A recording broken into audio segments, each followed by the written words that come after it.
Shalom, Bapak Ibu, saudara-saudara yang terkasih, teman-teman, sahabat-sahabat geni semuanya. Perkenalkan, saya dengan Ari Mardala Kencana. Saya dari Persekutuan Doa Santa Maria Immaculata Tabanan, Paroki Santa Maria Immaculata Tabanan. Hari ini, Senin, pekan biasa ke-29, kita merayakan pesta Santo Lukas, pengarang Injil. Kita akan bersama-sama untuk merenungkan firman Tuhan dari Lukas bab 10 ayat 1-9 dengan tema kita diutus untuk mewartakan kabar baik. Mari kita bersama-sama membaca firman Tuhan pada hari ini. Inilah Injil Tuhan kita Yesus Kristus menurut Lukas. Pada suatu hari, Tuhan menunjuk 70 murid, lalu mengutus mereka berdua-dua mendahuluinya ke setiap kota dan tempat yang hendak dikunjunginya. Katanya kepada mereka, "Tuaian memang banyak, tetapi sedikitlah pekerjanya. Karena itu mintalah kepada Tuan yang empunya tuaian, supaya ia mengirimkan pekerja-pekerja untuk tuaian itu. Pergilah, camkanlah, aku mengutus kamu seperti anak domba ke tengah-tengah serigala. Janganlah membawa pundi-pundi atau bekal atau kasut, dan janganlah memberi salam kepada siapapun selama dalam perjalanan. Kalau kamu memasuki suatu rumah, katakanlah lebih dahulu, damai sejahtera bagi rumah ini. Dan jika di situ ada orang yang layak menerima damai sejahtera, maka salammu akan tinggal padanya. Tetapi jika tidak, salammu itu akan kembali kepadamu. Tinggallah dalam rumah itu, makan dan minumlah apa yang diberikan orang kepadamu, sebab seorang pekerja patut mendapat upahnya. Janganlah berpindah-pindah rumah. Jika kamu masuk ke dalam sebuah kota dan kamu diterima di situ, makanlah apa yang dihidangkan kepadamu dan sembuhkanlah orang-orang sakit yang ada di situ, dan katakanlah kepada mereka, kerajaan Allah sudah dekat padamu." Demikianlah Injil Tuhan. Terpujilah Kristus. Bapak Ibu, saudara-saudara yang terkasih di dalam Tuhan kita Yesus Kristus, bila kita sehari-hari mungkin mendapat sebuah tugas, sebuah misi, apalagi sebuah tugas dan misi yang besar, kita akan mulai sibuk mempersiapkan segala sesuatunya, kalau bisa dengan sedetail-detailnya. Apa ya halangan yang akan kita hadapi? Siapa yang akan kita hadapi? Sehingga kita bisa mempersiapkan dan mengantisipasi segala sesuatu agar bekal kita cukup dan tugas kita menjadi berhasil dengan baik. Kita melakukan analisa yang tepat, bekal yang tepat, dan itu akan menjadi andalan kita dan keberhasilan kita ketika kita menjalankan suatu tugas, sebuah misi. Hari ini, pada pesta Santo Lukas pengarang Injil, gereja menyajikan kisah Tuhan Yesus mengutus para murid. Cara perutusan Tuhan Yesus sungguh unik, sungguh khas, bahkan boleh dikatakan suatu perutusan yang ekstrim. Tugas perutusan yang sangat menarik. Tugas seekor anak domba dibawa ke tengah-tengah serigala tanpa pundi, tanpa bekal, atau kasut. Seakan-akan kalau kita baca sebuah perutusan yang secara manusiawi ini sebuah tugas, sebuah misi bunuh diri. Tapi hal inilah yang menjadi kekhasan perutusan Yesus yang dicontohkan ketika dia mulai mengutus para murid. Para murid diandaikan seperti seekor domba.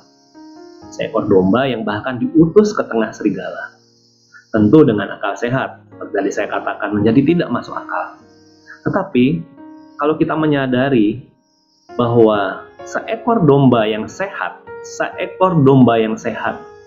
hanya akan mendengar suara dari gembalanya.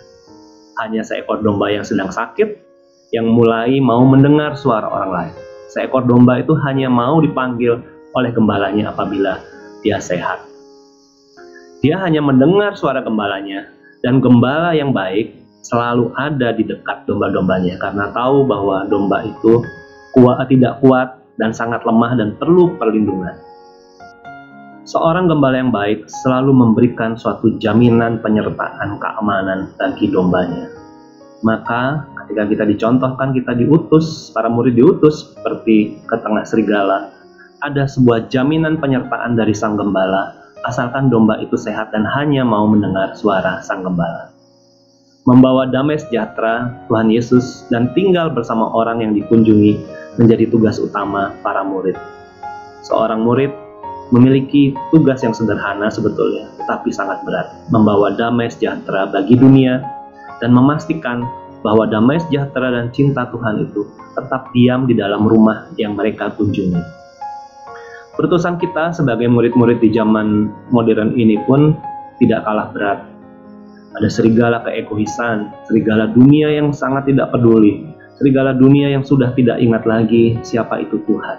Serigala kejahatan, kekerasan, baik dalam keluarga maupun dalam masyarakat sudah jelas di hadapan kita, menghadang kita. Dan kita diutus sebagai domba. Domba yang memang tidak kuat, lemah, tetapi kekuatan seekor domba adalah hanya mendengar suara gembalanya. Jaminan seekor domba adalah gembala yang baik yang selalu berada di dekatnya. Dan gembala kita adalah gembala yang baik, yang menjamin apabila kita tekun hanya mendengar suaranya saja. Damai sejahtera dan cinta Tuhan yang harus kita wartakan sebagai murid Yesus menjadi hal yang langka di tengah dunia dewasa ini. Tugas utama seorang Kristiani sebagai murid Yesus adalah membawa damai sejahtera dan cinta ke dalam rumah-rumah. Mungkin rumah kita, rumah teman-teman kita, rumah rekan bisnis kita, rumah orang tua kita, dan lain-lain. Kita terkadang malas memberi diri dan waktu sebagai seorang sahabat dan teman untuk sekadar menyapa dan diam di dalam rumah mereka, untuk menjadi sahabat bagi orang-orang yang berada di sekitar kita. Waktu kita lebih banyak kita habiskan untuk kepentingan-kepentingan diri pribadi kita. Hari ini Tuhan menyapa kita dan mengingatkan kita pada tugas perutusan penginjilan kita, yaitu pertama-tama membawa damai sejahtera.